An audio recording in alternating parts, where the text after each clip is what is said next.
als Politikerinnen und Politiker. Der NATO-Generalsekretär Stoltenberg hat gestern zu weiteren Sitzungen des NATO-Russland-Rates eingeladen. Und ich möchte noch einmal unterstreichen, ja, das alles ist zäh. Aber angesichts der Sprachlosigkeit, die in den letzten 2 Jahren geherrscht hat, ist es ein gutes und wichtiges Signal, dass es weitere Gespräche jetzt gibt. Es zeigt auch, dass wir alle nach dem Treffen der vergangenen Woche in diesem Dialogstrang mit Russland trotz aller fundamentalen Differenzen Potenzial sehen. Ebenso wie in den Gesprächen im Rahmen der OSZE, in der Russland mit am Tisch sitzt und ebenso in den vielen bilateralen Gesprächen, die wir gemeinsam führen. Und ich möchte ausdrücklich an dieser Stelle auch dabei noch einmal das Normandie-Format unterstreichen. Es gehört zu einem der 4 wichtigen Dialogstränge, die wir dieser Tage gemeinsam haben. Und deswegen werden wir gemeinsam mit Frankreich, ich persönlich gemeinsam mit Jean-Yves Le Drian alles unternehmen, um dieses Format weiter mit Leben zu füllen. Die Spielräume, die sich in dieser Hinsicht bieten, werden Jean-Yves Le Drian und ich im Rahmen einer gemeinsamen Reise in die Ukraine demnächst weiter ausloten.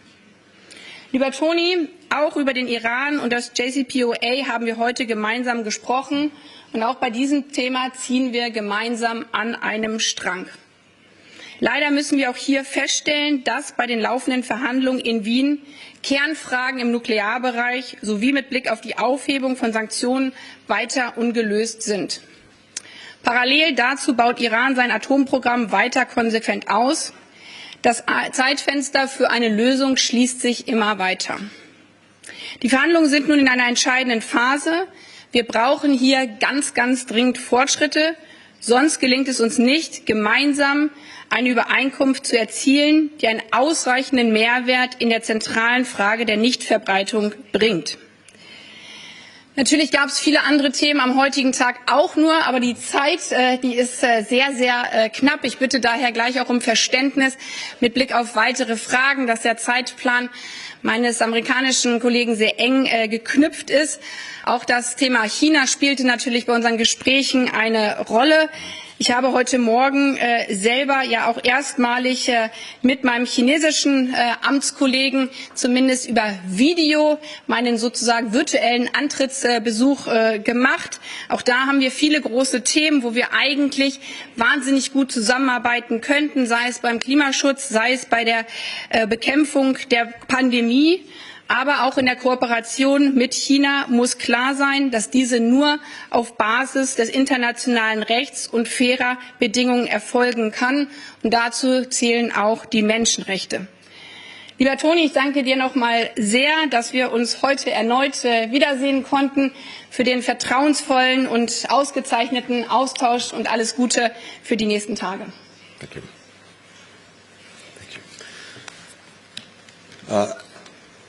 Foreign Minister Baerbock, Annalena, thank you. Thank you for the incredibly warm hospitality today. But even more than that, thank you for the partnership that we've already built in the relatively short time that you've been on the job and the relatively short time I've been on the job. This is the 3rd time that the 2 of us have had a chance to actually meet in the weeks since you become Foreign Minister. And I think our ability to dive right into working together on some of the most complex challenges that our nations face is a testament to my colleague and friend and also to the strength of the German-U.S. bilateral relationship.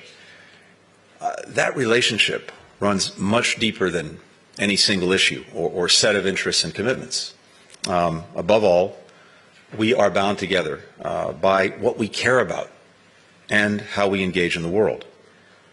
You see that in our enduring efforts to improve democracy and human rights, including in our own countries, in our willingness to defend a set of rules and institutions that have underwritten peace and security far beyond our borders, in the way that we're stepping up to global challenges like climate, like COVID, and we're off to a running start in our collaboration with the new German government, and we could not be more pleased by that fact.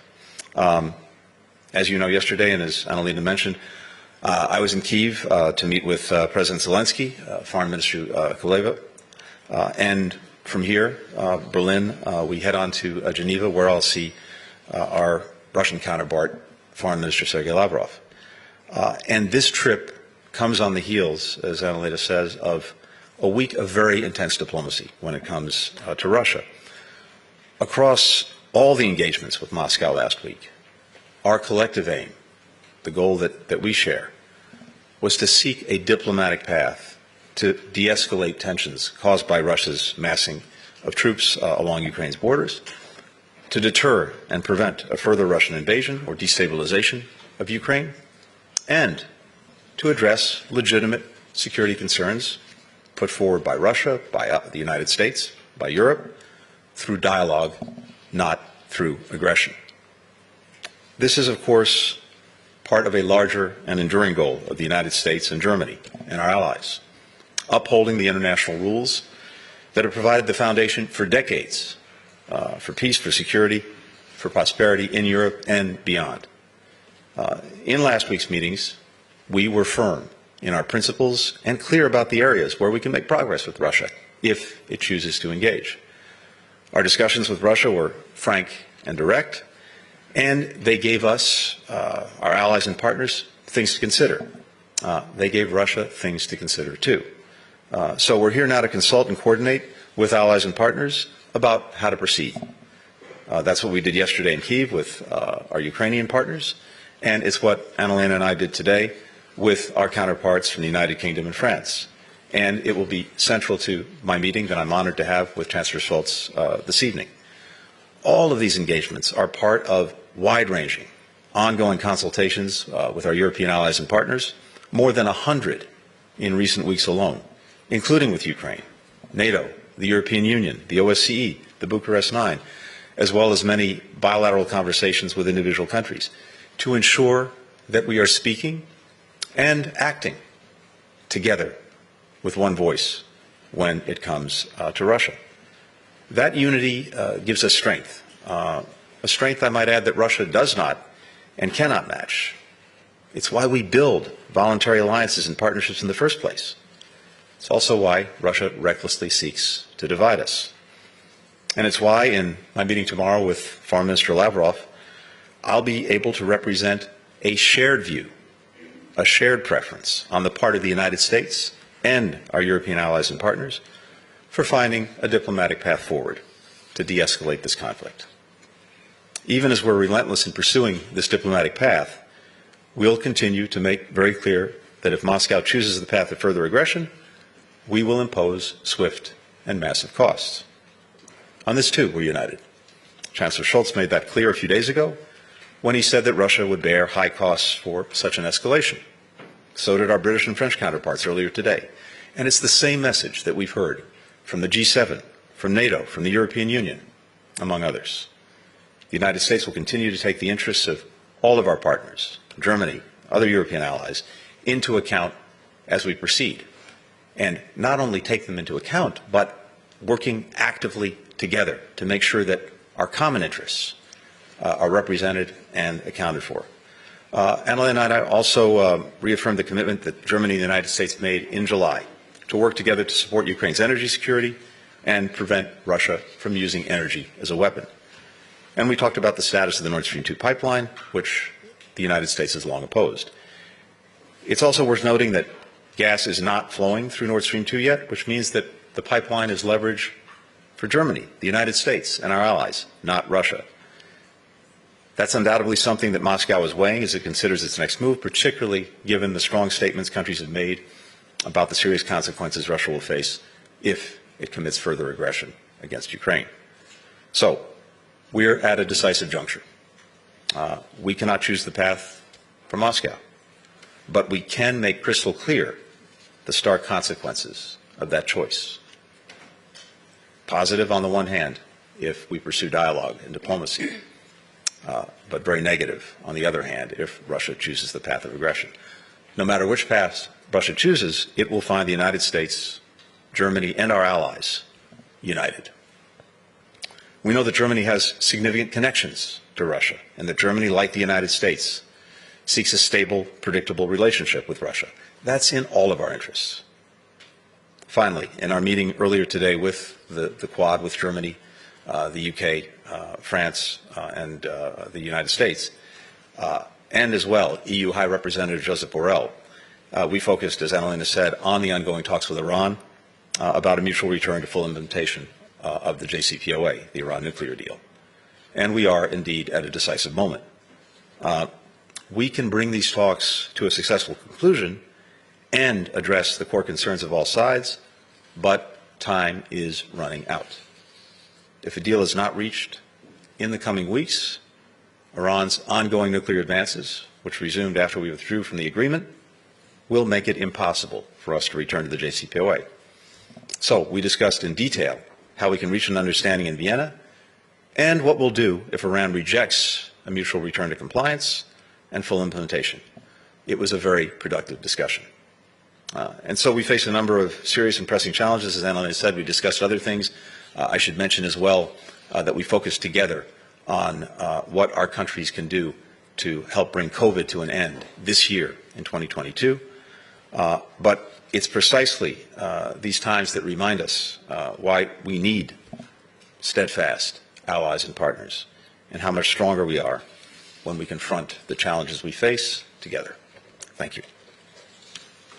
Thank you. We'll have time for a total of 4 questions now, 2 questions from each side, alternating between the sides. And we'll start with Jörg Lang from DPA.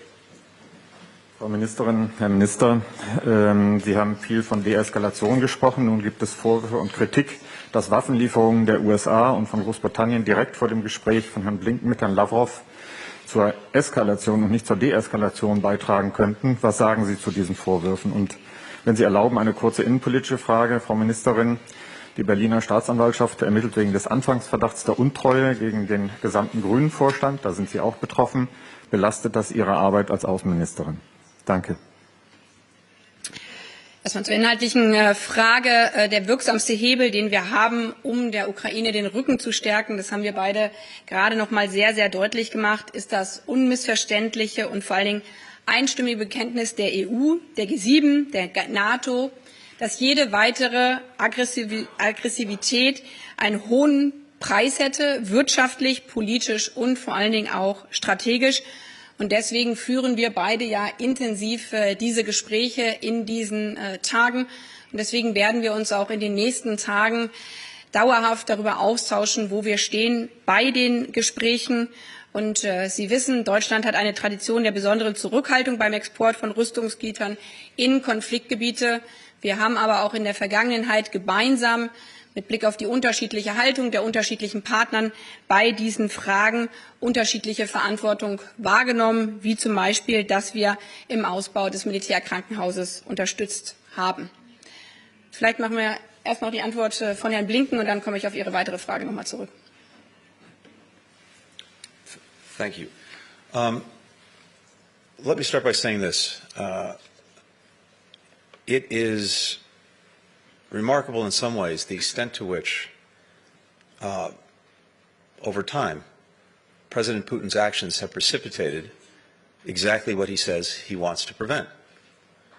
And so in 2014, when Russia invaded Ukraine, seized Crimea, sparked conflict in the Donbass that continues to this day, changed Ukraine's borders by force, we, the alliance, the United States, our European partners, we responded to those aggressive actions.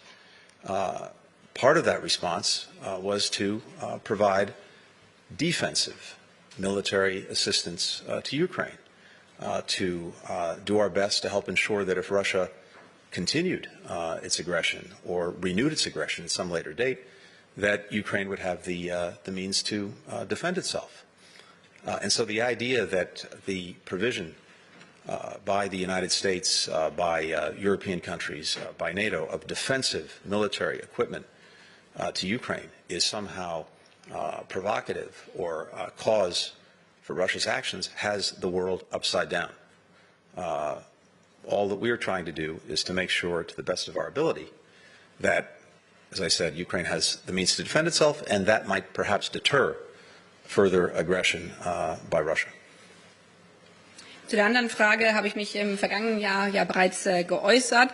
Die Gelder sind bereits zurückgezahlt. Wir kooperieren voll und ganz natürlich mit den ermittelnden Behörden, damit der Sachverhalt jetzt schnell und vollständig aufgeklärt werden kann. Dann wird das Kapitel auch endgültig abgeschlossen, und für alles Weitere verweise ich auf die Stellungnahme meiner Partei.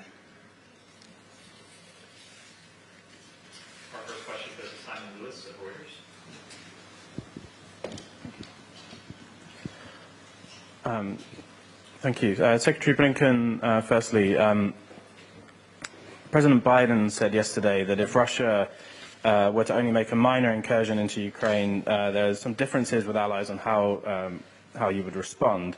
The Ukrainian Foreign Minister Kuleba, who you met yesterday, has said this could serve as an invitation to Russia. So I wondered if you wanted to sort of clarify for Russia, for the benefit of President Putin, what actions by Russia exactly would trigger the sanctions response that you have threatened.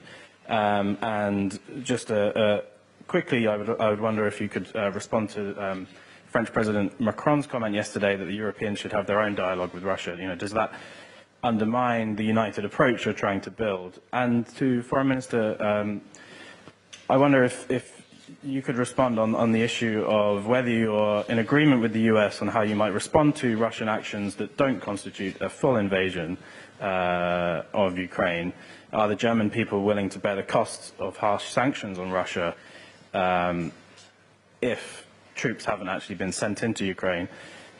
And in the event of a full invasion, the US has implied that the German government has agreed not to allow the Nord Stream 2 pipeline to operate. Could you clarify whether that is your position? Thanks. Simon, thanks very much. First, we have been very clear throughout. If any Russian military forces move across the Ukrainian border and commit new acts of aggression against Ukraine, that will be met with a swift, severe, united response from the United States and our allies and partners.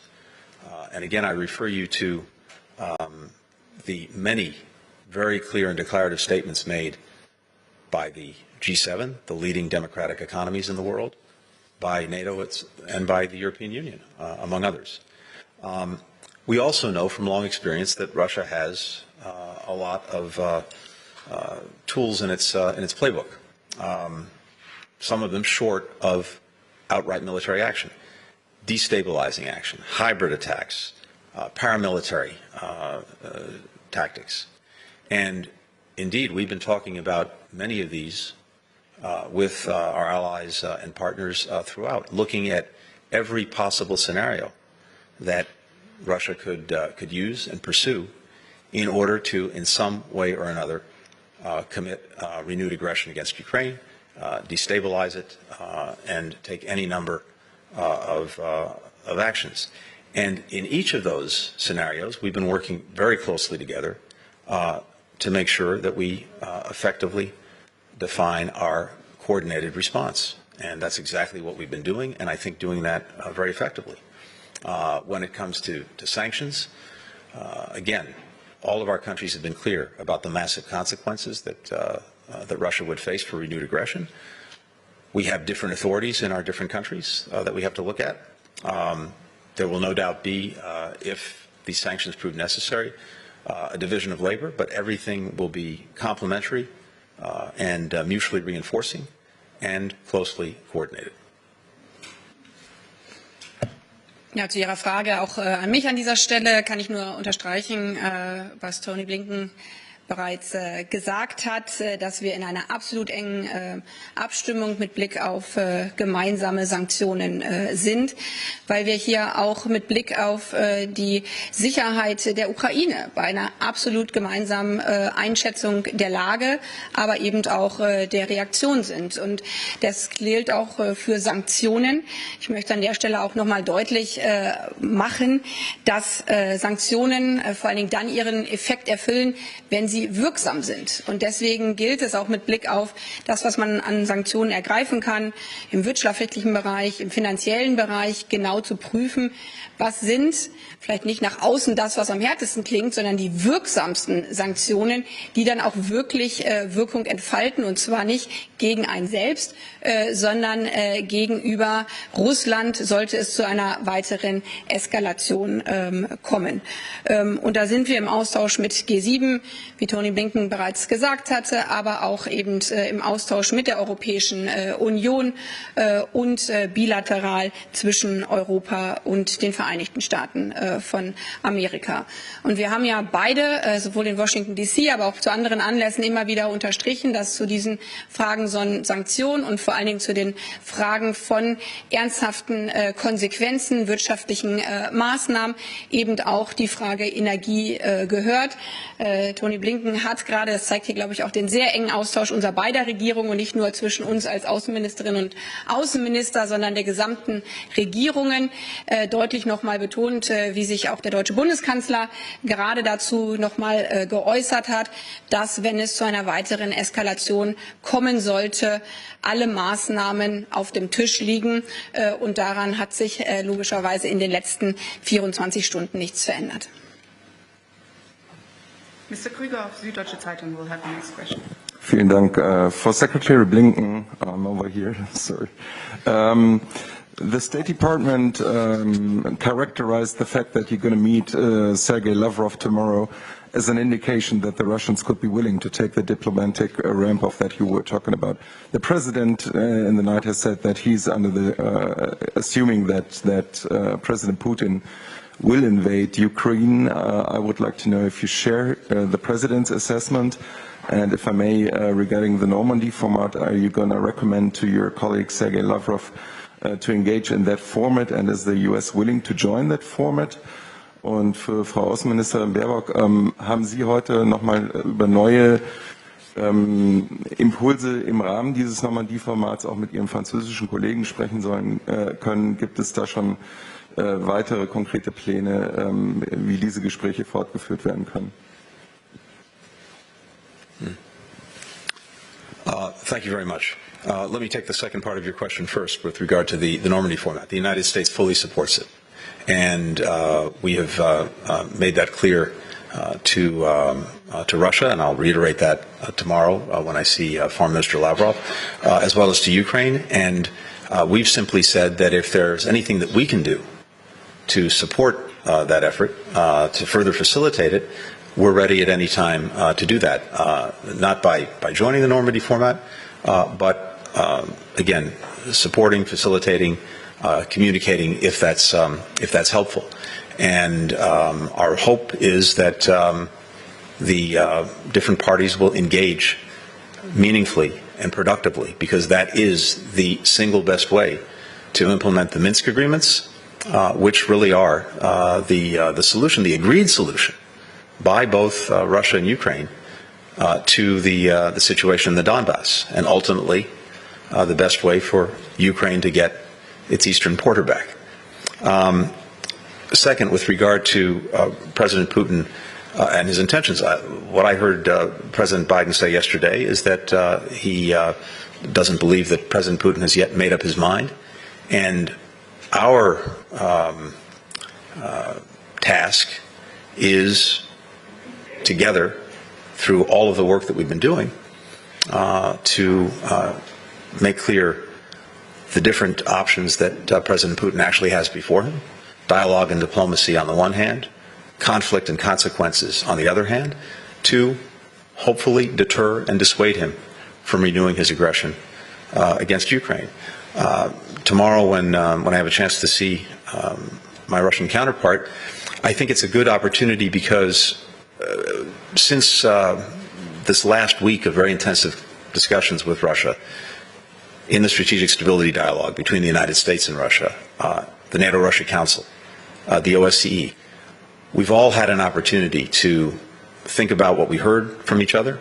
The Russians have had a chance, I assume, to go back and consult with President Putin. We've had a chance to consult closely among ourselves, and now I think we'll be able to see further, perhaps as a result of tomorrow's meetings, whether there is still a clear diplomatic path forward, one that Germany and the United States together are determined to pursue. But ultimately, that's up to President Putin. He has to decide which course to take. We've made very clear which course we prefer. We've also made very clear what we're prepared to do if he takes the other path. Zum zweiten Teil Ihrer Frage. Wir haben uns heute in der Quad getroffen, also zu viert getroffen, unser gemeinsames Vorgehen zu viert zu besprechen. Deswegen die intensive Abstimmung zwischen Deutschland und Frankreich, die findet an anderen Stellen statt. Aber auch da gibt es ja zahlreiche Anlässe, wo wir uns in den letzten Tagen getroffen haben und auch in den nächsten Tagen wieder treffen werden. Aber klar ist, wir werden sehr zeitnah gemeinsam in die Ukraine reisen, gerade auch mit Blick auf Minsk. Weil die Situation im Donbass gerade für die vielen, vielen Menschen vor Ort jetzt nochmal unter der Pandemie mit Schließung von vielen Übergängen wirklich auch humanitär sehr, sehr schwierig ist. Und daher werden wir eben genau in das Gebiet auch nochmal reisen und dann in unterschiedlichen Formaten vorbereiten, dass es zu einer Wiederaufnahme des Normandie-Formats kommen wird. Final question goes to Sean Tandon of the AFP. Hi, thank you. If I could ask a question that's slightly different topic, but also touches on Russia. Iran, both of you mentioned that time is running out on Iran for the negotiations. Mr. Secretary, you said that you discussed next steps if there's not mutual compliance. Can you outline what those next steps would be on the part of the United States and Germany and allies? And how are the negotiations going on in Vienna right now? Are you optimistic about getting there? If I could add on that, President Raisi of Iran was in Moscow this week. Do you think the Russians are playing a constructive role in Iran? How do you assess that? And Mr. Secretary, if I could ask you something somewhat different, so-called Havana syndrome. I'm sure you've seen that there is intelligence report, intelligence conclusion, interim conclusion that this was not an orchestrated campaign. You yourself have said that you've raised this with Russia in the past. Does the United States plan to keep raising this with Russia, and do you agree with this assessment? Thank you. Thank you. Sean, thanks very much. First, with regard to Iran and the status of the talks, we're now in the midst of the 8th round of talks in Vienna, and as both of us have said, we have reached what is an urgent point. The longer this goes on, which is why it can't go on much longer, the more Iran will continue to advance its nuclear program, a program that was stopped by the JCPOA, by the nuclear deal, but that was resumed by Iran when we pulled out of it. And the shorter and shorter the so-called breakout time will become, that is the time it would take Iran to produce enough fissile material for a nuclear weapon. So there is real urgency, and this is really now a matter of weeks where we determine whether or not we can return to mutual compliance with the agreement.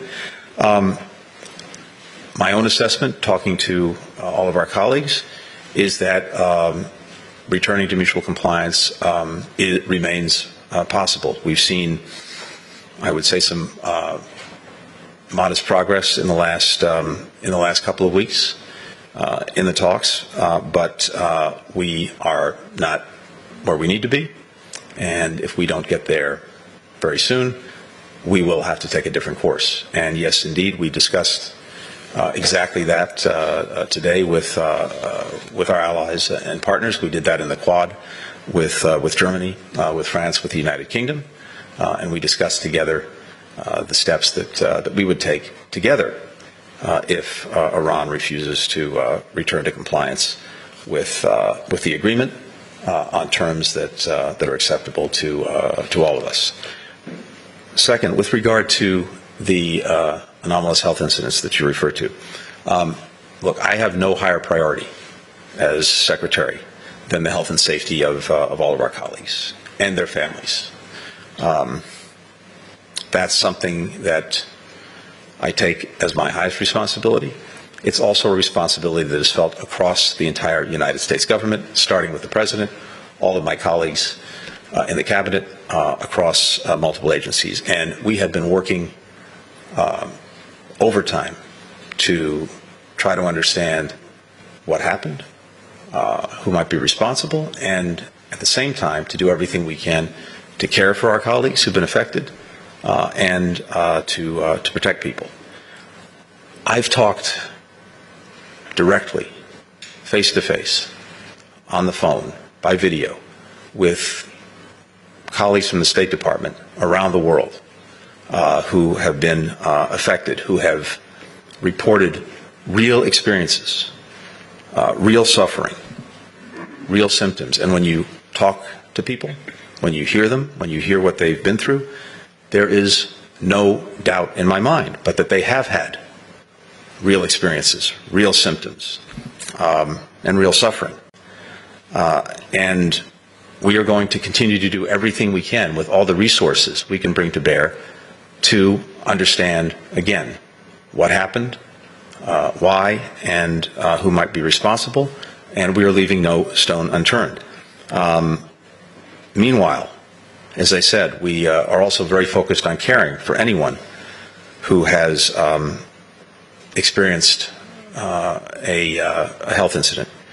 And one of the things I had a chance to do just a couple of weeks ago was to visit the extraordinary facility at Johns Hopkins University in Baltimore, where those who've been affected have the opportunity to benefit from the best medical care in the world. So we will continue to do everything possible for our people. We'll continue to try to understand what's happened, what the causes are for what people have experienced, and we will leave no stone unturned to get to the bottom of it. Zu Ihrer Frage dann auch nochmal von meiner Seite mit Blick auf den Iran. Die Verhandlungen in Wien kommen nicht in eine entscheidende Phase, sondern in die entscheidende Phase, weil die Zeit uns im wahrsten Sinne des Wortes davonläuft. Nicht zuletzt deshalb, weil der Iran parallel zu den Gesprächen leider weiter an der nuklearen Eskalationsspirale dreht. Eine Urananreicherung von 60%, wie die im Iran bereits erreicht hat, ist beispiellos für einen Staat ohne Atomwaffen. Und dafür gibt es keine plausible Erklärung und dafür liefert der Iran auch keine plausible Erklärung. Und deswegen haben wir heute bei unserem Treffen noch einmal deutlich gemacht, dass das jetzt, wie Tony Blinken bereits gesagt hat, die entscheidenden Wochen sind. Und unser Ziel ist, das Abkommen zu erhalten und vor allen Dingen dem Iran dazu zu bringen, dass es zu keiner weiteren Anreicherung kommt. Und dazu sind wir, wie gesagt, in der Quad im intensiven Austausch. Dazu haben wir als E3 kurz vor Weihnachten noch mal einen Brief auch geschrieben. Und Ihre Frage war ja auch, wie das mit Blick auf den russischen Außenminister ist. Das war auch Teil meines Gesprächs gestern. Auch da gab es ja gestern direkte Gespräche mit dem Iran. Es war auch Teil meines Gesprächs mit dem chinesischen Außenminister. Es wird sicher auch Teil des Gespräches morgen sein. Also man macht hier auch deutlich, dass an dieser Stelle eben nicht nur die Quad, sondern auch im Austausch mit Russland und China sehr an einem Strang zieht. In dem Sinne, herzlichen Dank für die Pressekonferenz und dir, lieber Toni, alles Gute bei den weiteren Gesprächen. Vielen Dank. Thank you.